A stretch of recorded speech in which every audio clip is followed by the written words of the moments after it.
My name is Jody Weiler. I would like to personally extend a warm welcome to you for joining this presentation, Getting to Know Your Roland GX-24 and Getting It to Work for You. I was really just explained briefly that I've been with the company for 5 years. I originally worked for Ted as his assistant. That's kind of how I came on right out of college. And what I remember most about working for Ted is that I really could see that he was a man of vision, and he could very much see into the future, into the innovations that were needed and that were coming, and really had a vision on how best to try to relay to our customers and to any person in the business really how to be able to evolve and change and stay on top of the industry as it does grow and change. And over the 5 years that I've been in the industry, I've witnessed so much change. I mean, it just changes and evolves at such a fast pace. I then moved into the customer service department. I'd kind of always been in customer service, and it's where really I felt most at home. And so I was able to travel to trade shows and meet customers and talk to people. And then I did a little switch, and I came into the web marketing department where I do a lot of webinars and host a lot of webinars for Great Garment Graphics. The reason I decided to present this particular webinar was that we just presented an event called the D3, Design, Decorate, and Deliver, and it was sort of a hands-on question and answer. You could touch the heat presses. We did it in Cleveland, Ohio. And keep your eyes and ears posted. You may see one in the future coming to your area. And if you follow us regularly, we'll keep you posted on that. But it really, if you've been with Great Garment Graphics for a long time, we used to present our seminars on site. So we had Mel and Patrick kind of traveling across the country. And so D3 had sort of this flavor before we brought the webinars in-house. And one of the most frequent asked question to me was, I have a cutter and I don't know how to use it. I have this awesome piece of equipment and I don't know how to use it. And it was just the basics, like how do I change my speed? How do I set my offset? Can I cut just a scrap of material? Do I always have to use a roll? I mean, these simple kinds of things, I just couldn't believe it. And so I thought, you know what, it is time for us really just to get back to the basics, because I think what we do, or maybe what happens, is that we just sort of assume that everybody knows these things, and then it's kind of like, oh, look at all the things you can cut, and it sort of feels like putting the cart before the horse. And also for those of you that are interested in purchasing a cutter or have already bought your cutter and are just getting started, hopefully this will get you on the way to getting to know your cutter, getting acquainted with it, and helping it to work for you so it can make you the money that you should, and getting the return on your investment, and then some, really.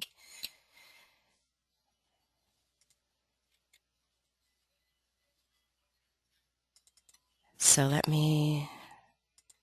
okay. So during this webinar, just like I said, it's just kind of a basic sort of web introduction to the Roland cutter. And I have here why a Roland, and I'm not here to sell you a Roland. It's just the cutter that I've worked on the most. It's the one that I feel most comfortable with, and really it's the cutter that people were asking me about the most at the D3 event. So I thought, rather than have just kind of a general overview on all cutters, let's focus in on one cutter, and then that way we can really get acquainted with this one piece of equipment. So we'll talk a little bit about the differences between the Roland GX-24 and what makes it different than other, let's say, types of cutters, or what defines its class of cutter. And then we'll go over the parts of the cutter, both the actual cutter and the operational setting board, and then really kind of get into that 3-part recipe to cutting and break it down and just make it really, really simple. If you have these kind of 3 combinations, then you should be cutting just fine, nice, clean, easy cuts. And then we'll get into the how-to section of the webinar.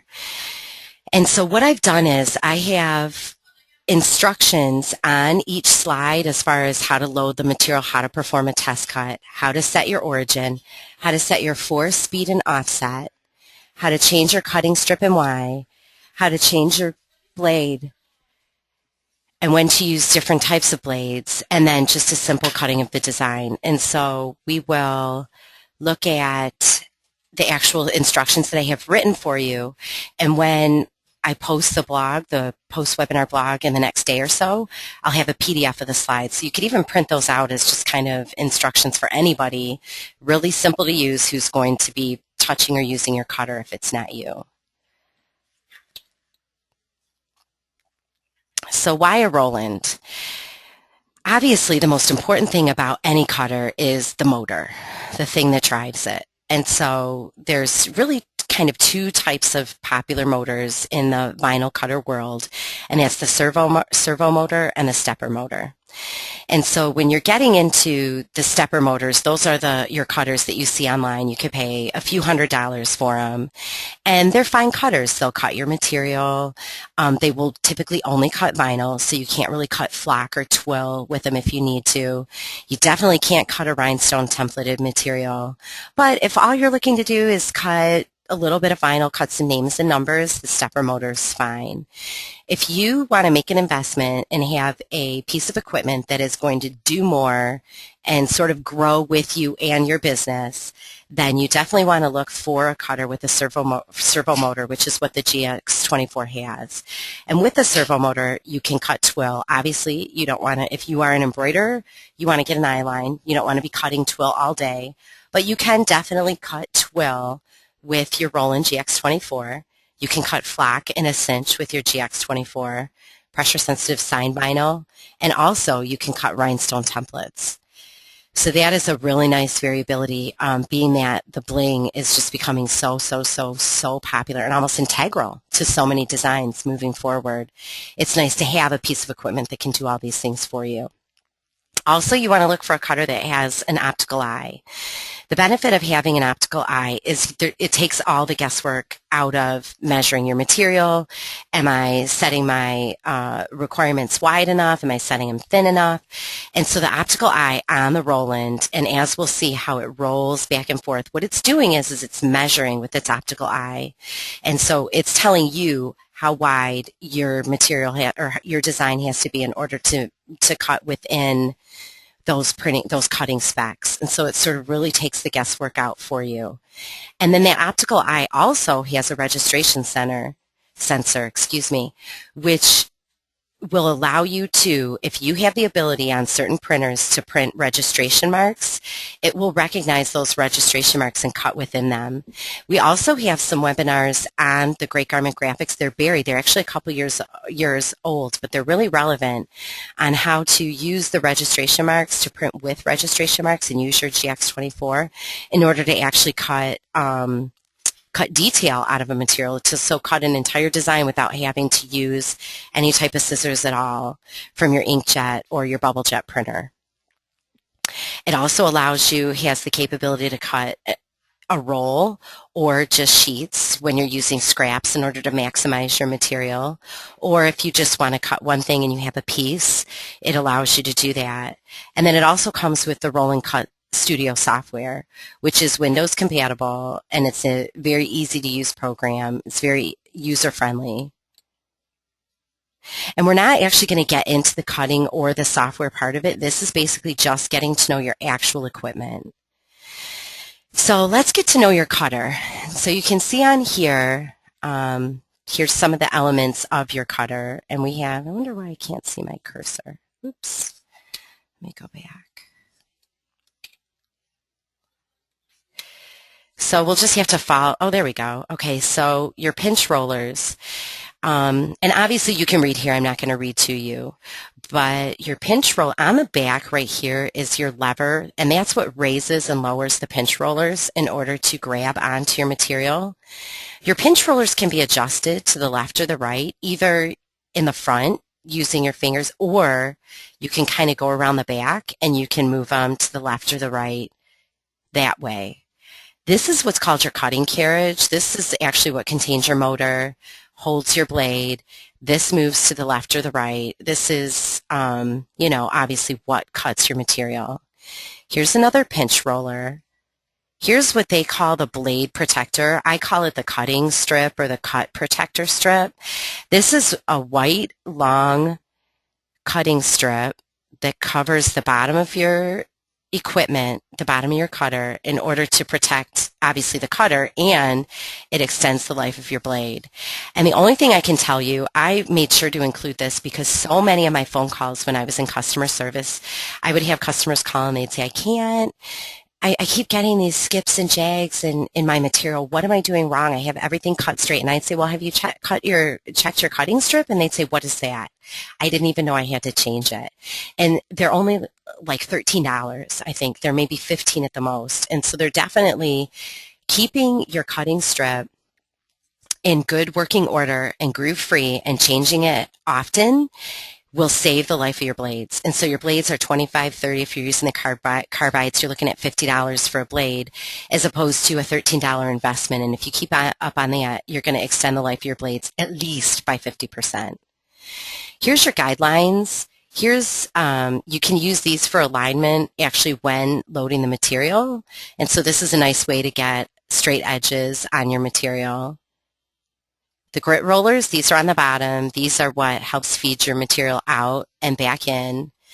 And the knife guide is right down here where you can extend your material out. If you have an X-Acto knife, you just kind of use this guide to cut your material.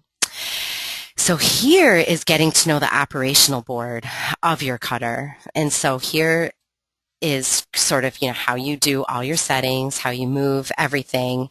And I decided to just kind of put this on here and let's get to know it and get acquainted with it.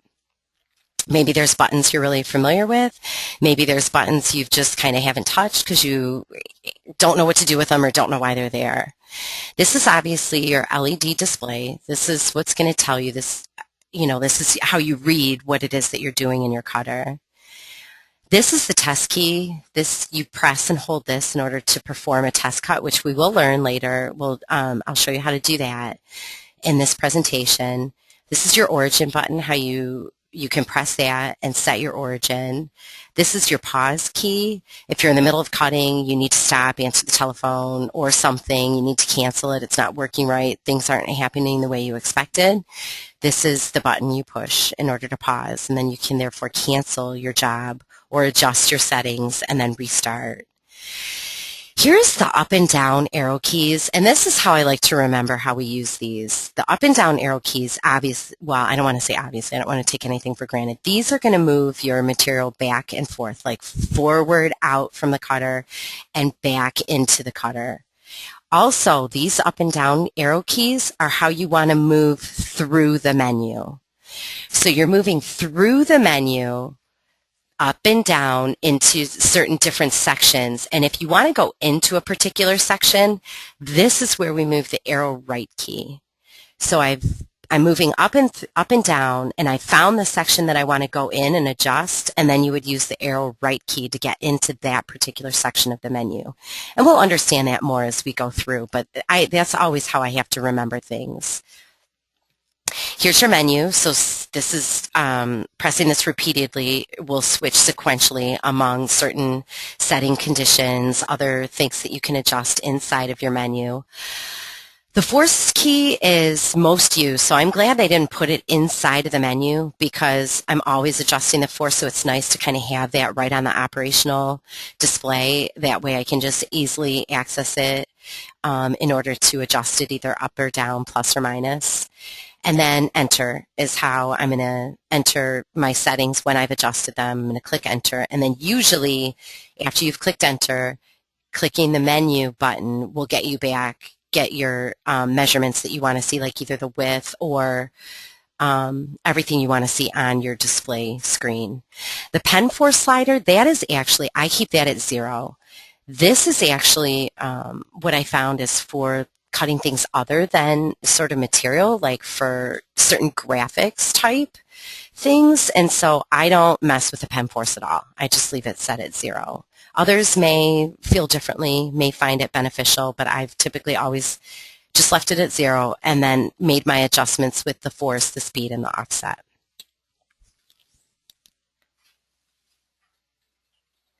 Some housekeeping issues. If you have any questions, feel free to type them in. I think I may have mentioned this when you weren't hearing me. Feel free to type them in, and then I will answer them, as many as I can at the end of the presentation in the last few kind of minutes for question and answer. And if I don't get to any of your questions, I will answer them in the post-webinar blog. So just like for heat printing, we have time, temperature, and pressure. We sort of call that like the Holy Trinity, those kind of three things, that recipe in order to, whatever that is that changes in order, and it varies in order to apply your certain material. We have sort of that same three-part recipe when it comes to cutting. And that three-part recipe is the force, the speed, and the offset. So any material that you receive is going to have on it, you can look up the instructions, particularly for the Roland GX-24, any material that you receive from us. And there's going to be those three categories. Your force should be this, your speed should be this, and your offset should be this, depending on the type of blade that you're using for each material. And so if you have that recipe, then that's really all you need to know for cutting. And it was funny because at the D3 event, when I kind of broke it down like that for somebody, she said, oh my gosh, I had no idea that it was that simple. And it is. I mean, once you kind of get into this and know how to set your force, how to set your speed, how to set your offset, you can order any material and look at that three-part recipe, set it to that, and you should be close within a few little variants of playing around, either exactly, or if it's not cutting exactly, then there's other elements that you need to look at, like we'll get into later. But somewhere around there, especially with the force, you may be able to go in within 10 or 20 settings. You know, if it says 130 at force, you could probably go up to 150 or down to 120 if your test cuts are proving that you need more or less force. But it gives you some nice general guidelines. And so what the force means is actually how deep the blade is cutting into your material. So when I'm setting the force, that's saying how deep I want the material to cut, the blade to cut into my material. The speed actually means how fast is that blade moving through my material. And then the offset is actually the degree. The offset actually changes the variance or the degree of the angle that you're cutting at.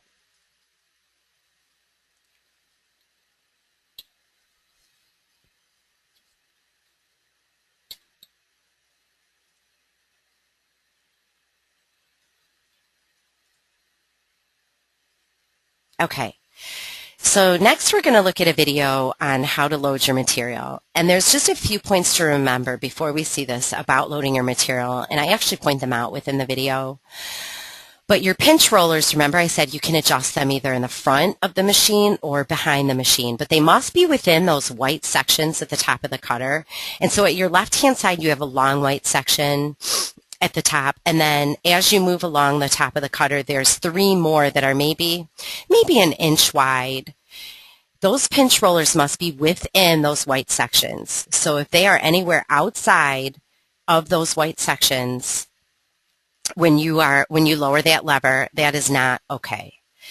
And another thing to remember is that your cutter actually cuts the width between the pinch rollers, not the entire width of the material.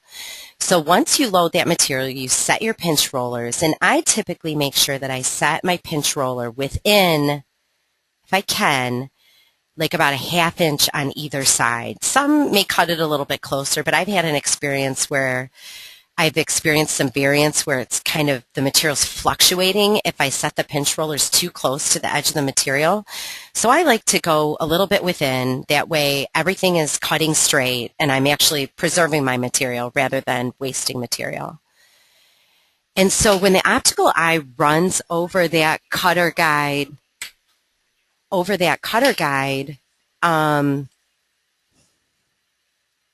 then when the optical eye actually runs over the material, it's actually measuring the distance between those pinch rollers and not the actual width of your material. So it's important to really pay attention to the width that it shows you on your display screen, because that's actually what the optical eye is measured, is your actual printing width. So let's see if we can't get out to that video. Uh-oh, what's going on here? Okay. So let's take a look at this.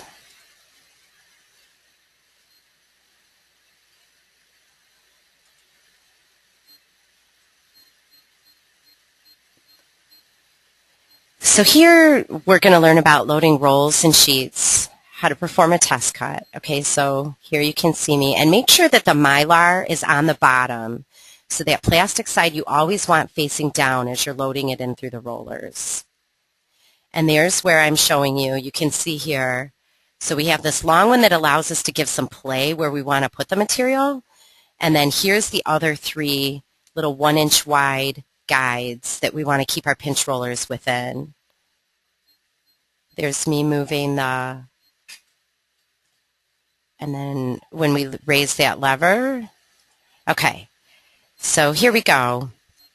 When we load, so we've got our material loaded, it's within the pinch rollers, my cutter guide is already, or my cutter has already moved back and forth and measured the material. Then it's going to ask me, do I have a roll of material in here or do I have a piece of material in here? In this case, you can see I loaded a roll of material. And so I click enter because it's asking me, do I want to select a roll? And then if I want to select a piece, which I show you later, but I can click enter and then it's going to move back and forth and it's going to measure the width of my roll. Let's watch it do that.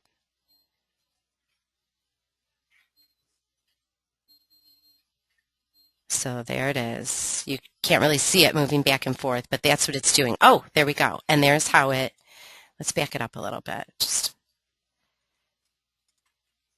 see, and there it measured the width between the pinch rollers. Here, I'm actually loading just a sheet.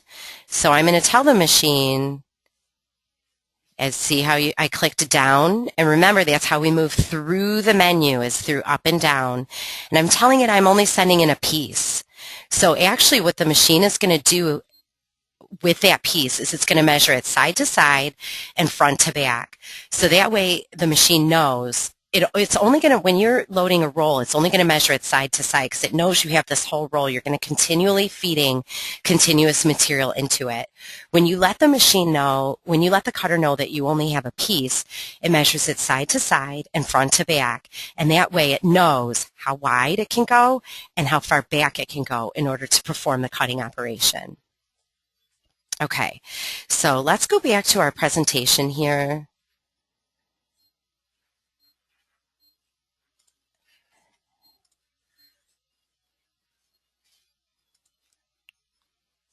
I don't know why my machine is just really, my computer's moving really, really slow. So I do apologize for that delay there.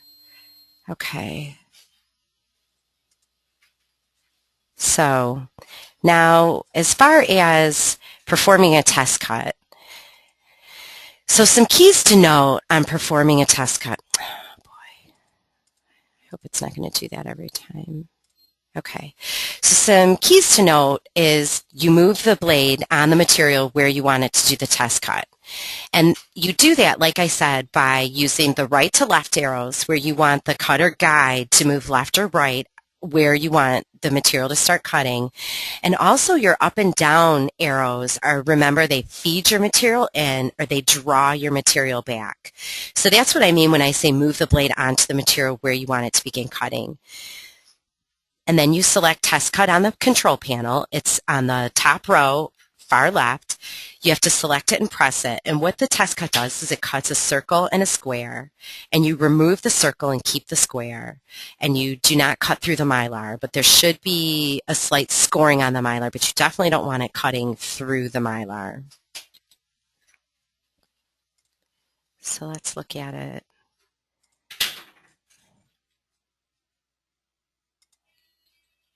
So here we're going to see it performing a test cut.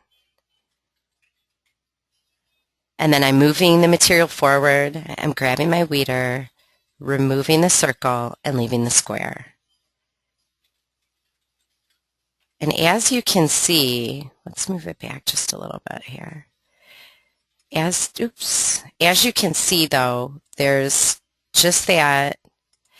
Well, I'm not going to be able to pause on it, but as you can see, the square, if it comes out cleanly, it should not have any edges at either of the four corners that it's holding onto. It should come off cleanly, and then when you look at your Mylar below it, you want to see some slight scoring, and sometimes I pull off the square in order to see that scoring, and you'll see the little box from the square cut there, but you definitely don't want it cutting through. So slight scoring is good. Cutting through, no. You need to lower the force on your blade.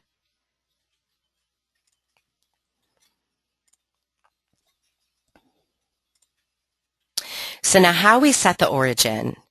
In order to be able to set the origin, let's first go through why you would want to set the origin. So for me, here's how I learned how to set the origin when I first started playing around with the GX-24. I would perform a test cut, and then I wouldn't move my material forward, and so I'd be all ready to go. I would send my design to the cutter, and boom, it would cut over right where I had performed my test cut. And so, useless. I had to cut all the material off, start all over again, remeasure, and it just really wasted a lot of my material, and it was definitely a learning experience for me. So then one of my coworkers said, well, you have to set the origin. Really? I had no idea. And so I absolutely love setting the origin. So always after I do a test cut, I move my material forward, or I move it to the side, or wherever it is that I want my cutter to begin cutting, and I press that origin button. So I would use, like I said, the left or right keys, the up or down arrows, and then you press and hold the origin, and the screen's going to flash like around 3 times. And then once that flashing is complete, the origin's been set. And so then the cutting carriage will begin cutting at that desired spot. And that's also nice, too, if you've cut some designs and you don't really want to cut them off, you don't want to reload, you're using the same material. You can just move your material forward, reset your origin, and keep going. So it's a really, really beneficial little feature there. And let's see if I have some video on that. And setting the origin. So this is actually what I just did there was I asked it to cut a piece. Oh, we missed that. And that's where you saw where the material was moving forward and backward.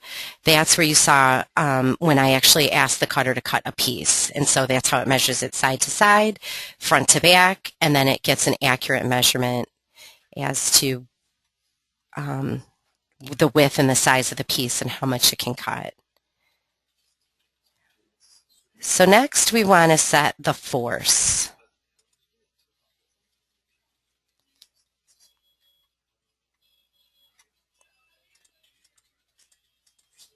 Sorry about this. I don't know why I can't get it to... Okay. So we want to set the force. Now, let's say like I said, we've performed that test cut, so we've loaded the material, we've performed the test cut, and our force was too high. We have either cut through the Mylar, or we're not getting a deep enough cut on that test cut. I always start with adjusting the force first. So in order to adjust the force, I have an arrow pointing to you press the force button, and then you press the right arrow key to actually get into the menu, and then you press the up arrow or the down arrow in order to adjust the correct force setting.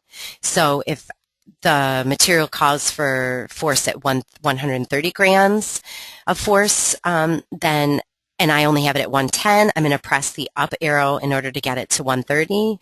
Or if I have it set at 150 and it needs to be 130, I'm going to press this down arrow in order to get it to the correct setting. I then press my enter key in order to enter that setting into the machine, and then I click menu to return to my LED display.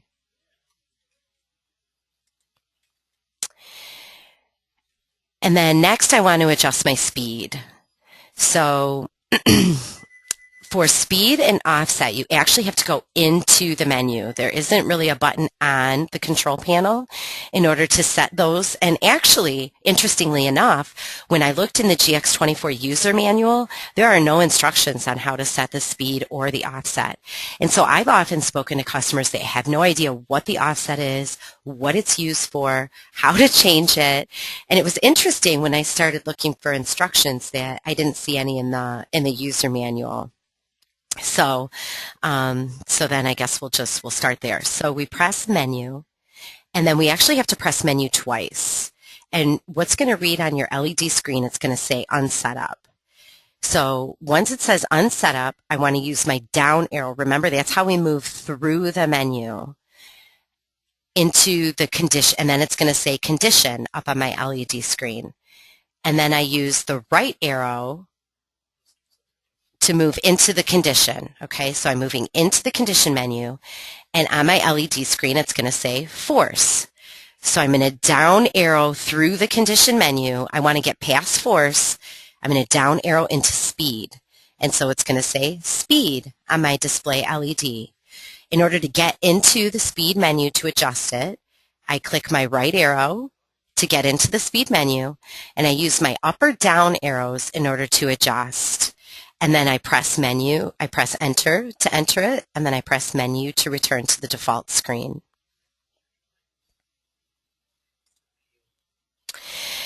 Now the offset. Oftentimes, I've set my speed, I've set my force, and I'm still kind of getting some jagged skips. What is going on? I don't understand.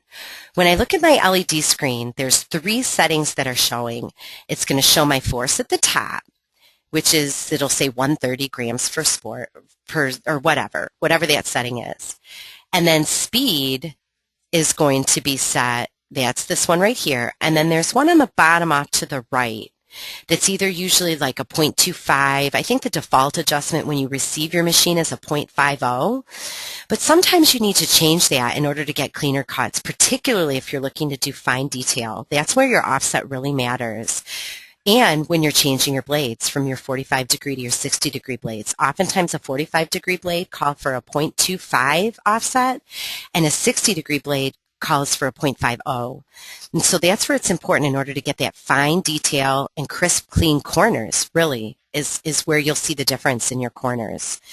And so in order to adjust that, once again, we're really doing the same thing we did to get to speed, but we've got to move past speed down to offset.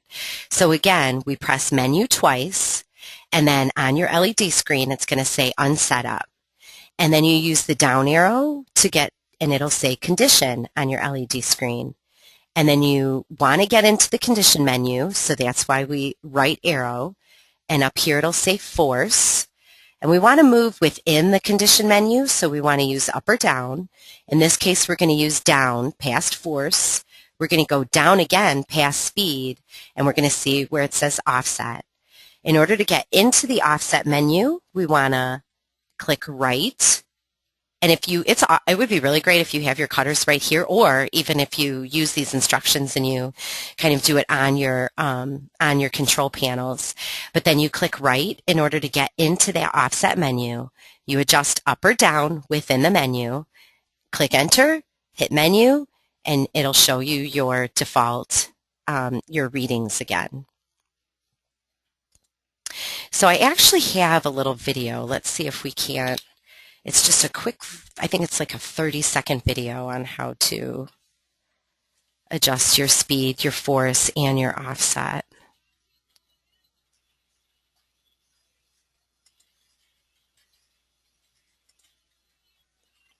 Here we go. Let's go full screen here.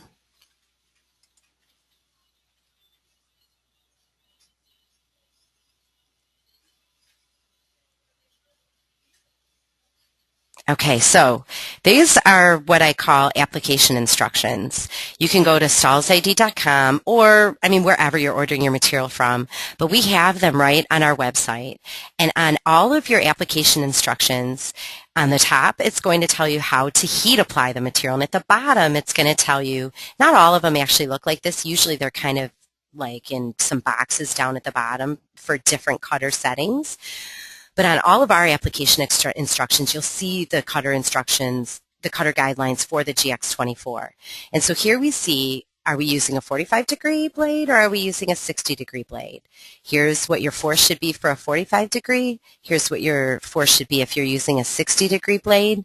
Here's where your offset should be. Once again, like I said, for certain materials, offset, we think it's not important. it is, know how to set it, be able to find it in your menu, and then there's where we find your speed. So there's your little recipe right there for clean lines, perfect cutting, easy weeding. And as you can see, I'm saying if you want to move within this menu, see it's adjusting here up and down. There it is. I just changed it to 100. That's how I changed my force. I got down to my speed, click right to get in the speed menu, up and down to vary your speed within that menu. Click enter, back to menu. Offset, we scroll down past speed into offset, right click into offset, and then up and down in order to vary, in order to go plus or minus. Click enter, hit menu.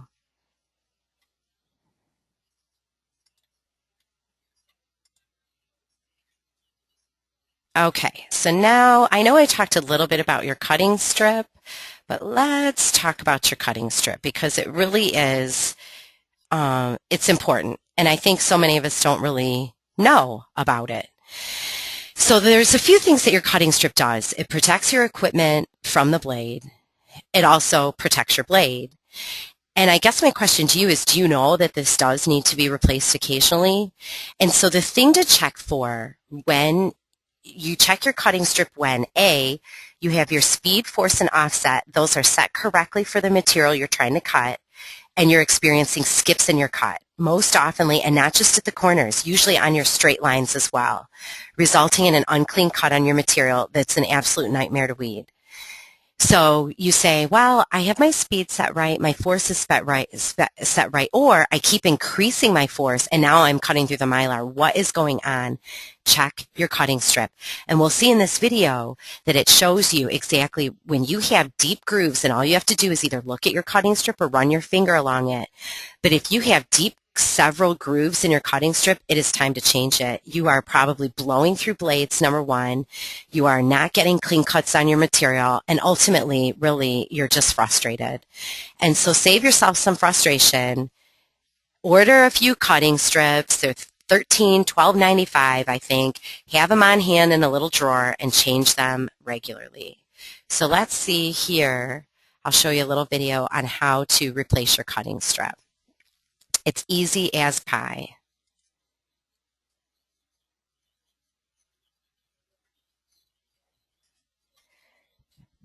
So how to replace your cutting strip. And as you can see here, I want you to see here are the grooves you should be looking for. This particular cutting strip just had one long one. Oftentimes you'll see little tiny deep grooves sort of along the way of your strip, you know, along the entire width of it. But if you are seeing deep grooves like this, it is definitely time to change your cutting strip.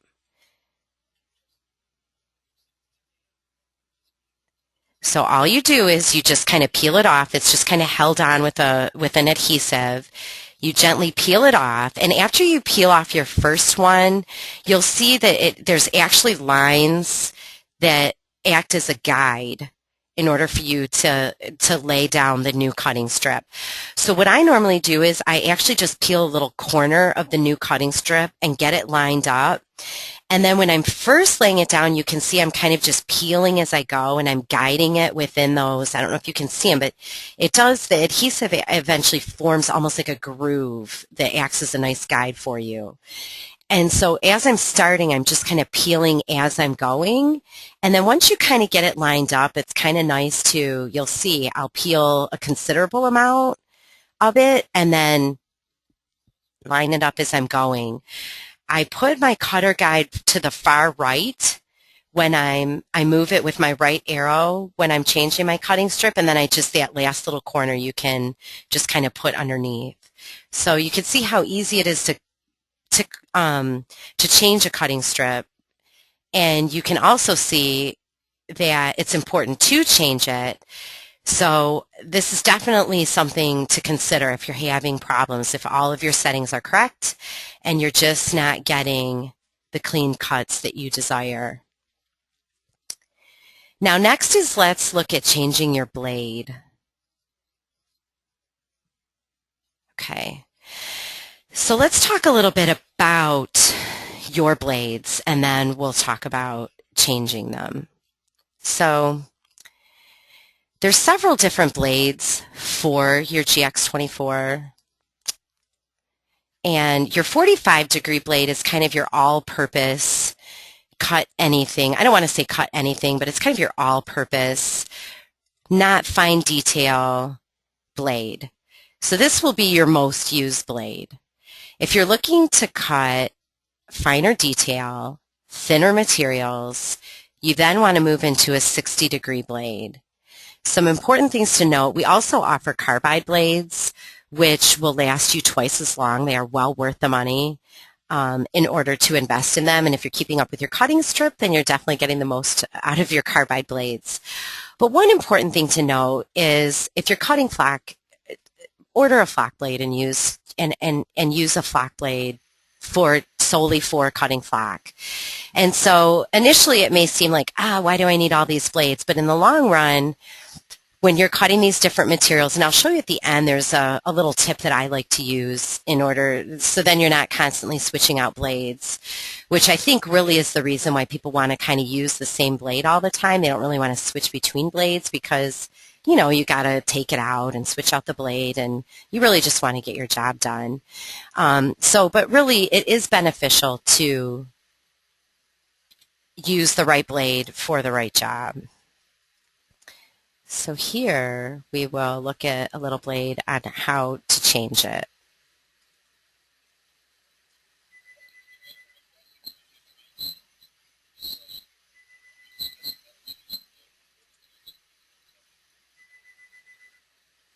Okay, so here's your blade holder. You want it to stick out your blade about 2 millimeters. And the way you do that is you twist at the right here to the left in order to extend that blade down. It used to be, we used to say you want it as extending as like the width of a credit card, but the more current sort of industry knowledge is that you really want it to be the width or the depth of your material. And so materials have different widths and depths. Obviously your flock blade is going to extend longer since it's a thicker material than your super film is. That's a super thin material. So you're not going to have your blade even extended, probably not even 2 millimeters, really, in order to cut super film. We can see here, and this video is available on Great Garment Graphics in our equipment training section. And so it really just kind of nice and close up tells you exactly how to extend your blade, how to change your blade. And you can see there he is turning the screw on the cutter in order to release it and to tighten it.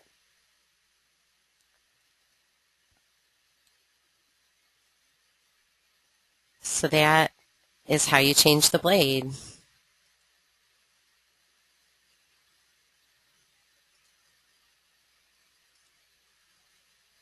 Now, some final things to note is your maintenance cleaning. And just like any other piece of equipment, just like your car that needs an oil change on a regular basis, just like your vacuum that you need to kind of, bend over and get all the kind of dust off of the roller in order for it to work properly, you have to do the same thing with your GX-24 over time.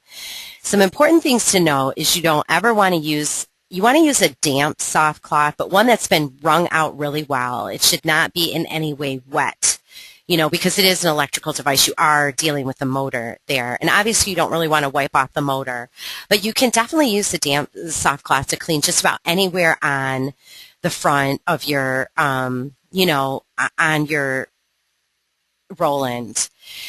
You also want to periodically, with that damp soft cloth, wipe away any grime that's on the pinch rollers. So you would raise the lever and have the pinch rollers lifted, and then you could just kind of use that damp soft cloth to clean away any grime. You can use it to wipe your display board in case, your fingers have been on it, which you could see my fingers were on it a lot in the video, and so you got fingerprints on it. Feel free to wipe that off.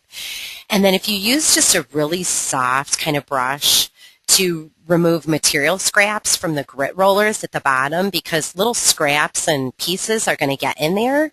You don't want to use a heavy, barbecue grill brush or anything like that. Just a really nice soft kind of brush in order to clean that, like a soft toothbrush or something like that. And then some things to note is don't use any cleaners on your Roland, and definitely don't ever use any type of solvents such as a thinner or a benzene. And don't ever attempt to oil or lubricate your machine. It does not need any lubrication. And then finally, let's talk about some final accessories, just some helpful accessories. And this is what I was talking about, having extra blade holders. When you look at your Roland, you'll see when you look on the back of it, there's a little tray that's handy to hold your little easy weeder. And then there's a few holes there that are actually there to hold your extra blade holders. Invest in some extra blade holders to hold your, and you can even label them either with a Sharpie marker or with some type of labeling system. 45-degree blade, 60-degree blade, flock blade. That way, if you're interchanging materials, then you don't have to switch the blade out. You just need to grab that blade holder from the back of your machine, pop it in, and you're good to go. That way you're not switching out and having to get your blade length and everything else all set. So that's definitely, something that's nice to have. Is it a necessity? Absolutely not. Will it make your life easier? Absolutely. So if you can invest in a few blade holders, I definitely recommend doing so. And then obviously most of you, I'm sure, have easy weeders and tweezers in order to weed out your material. I prefer an easy weeder. I definitely know plenty of people that prefer tweezers, so it's definitely really just kind of a matter of preference. So that concludes our webinar. I do hope that you have found this beneficial. I know that it was basic. I hope that it reached everybody's goal in order to just kind of become acquainted with your equipment, in order to know these just kind of basic things. And now that you know these basic things, you are ready to get started cutting material. So you can get on YouTube. You can look at all of Josh's videos or our videos on stallsid.com, how to cut glitter flake, how to cut this design, etc. You are ready to go. This is really, cutters are not complicated pieces of equipment.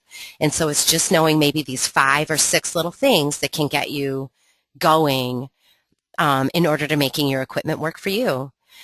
So I guess right now I would like to ask, do any of you have any questions? If you do, feel free to pen them in and I will answer them, as many of them as I can.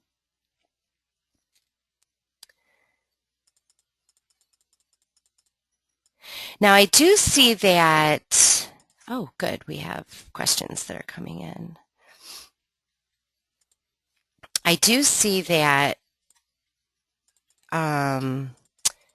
if you have a problem with your cutter, where do I find a technician that can fix it if needed? We have technical support if you buy your Roland GX-24 from Stalls ID Direct. We do have a technical support line that can help you with certain elements of your cutter. Beyond that, you're going to want to look to Roland or find a local technician in your area, which your local GSSA rep may be able to help you with, getting you in touch with somebody who can help you, or but I personally haven't experienced a whole lot of problems. Most of them are just kind of these simple, basic things, but we offer tech support that you can call, and they will call you back within a couple hours if you have to leave a message, or you can reach out to Roland and to their technical support in order to get maintenance on your machine. Okay, somebody else wanted to know again what the purpose of using the origin button was.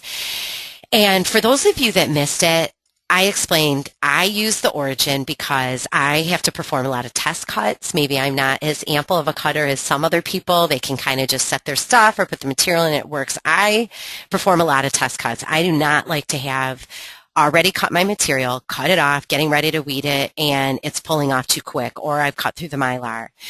And so what I experienced was that when I did that, I wasn't setting my origin, and so I would send my design to the cutter, and it would cut right over my test cut. Boom, there you go. Now I have to start all over. And so the purpose of setting the origin is to know exactly where, and to tell the machine exactly where the point that you want it to start cutting at. You set it in that place. I want it to start cutting here behind my test cuts, or behind this design that I've just cut that I haven't necessarily cut off yet.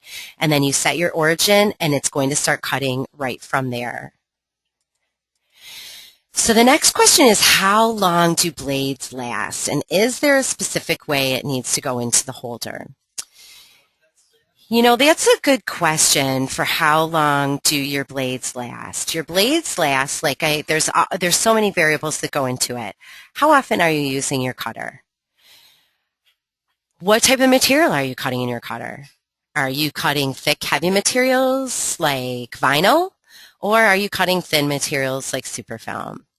So what we've learned here are ways to extend the life of your blade. I really can't say how long should your blade last. It depends on how often are you just cutting some names and numbers? Your blade should last several months. If you're just turning it on maybe once or twice a day. If you're requiring your vinyl cutter to do daily work for you, then your blades obviously aren't going to last as long. And I'm not exactly sure what you mean, Chris, by a specific way it needs to go into the holder.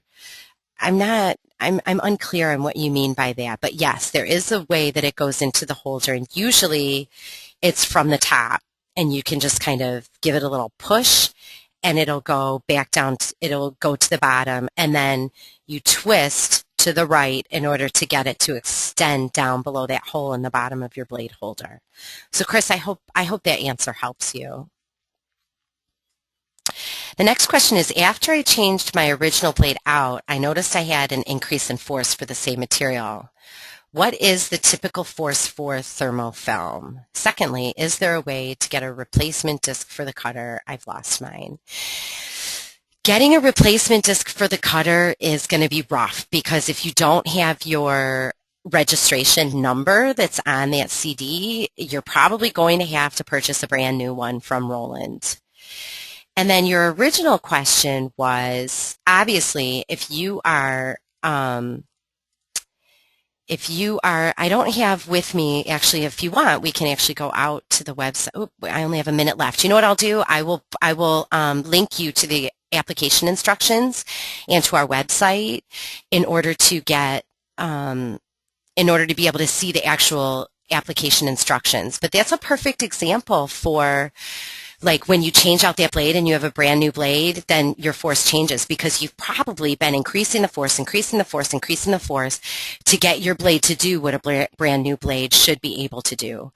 And so I'm going to answer the rest of these questions in the post-webinar blog. So please feel free to check back in a couple days. Within 48 hours, I'll have it posted. And then I will do my best to answer all of the questions. The ones that I can't answer in the post-webinar blog, I will send you an email.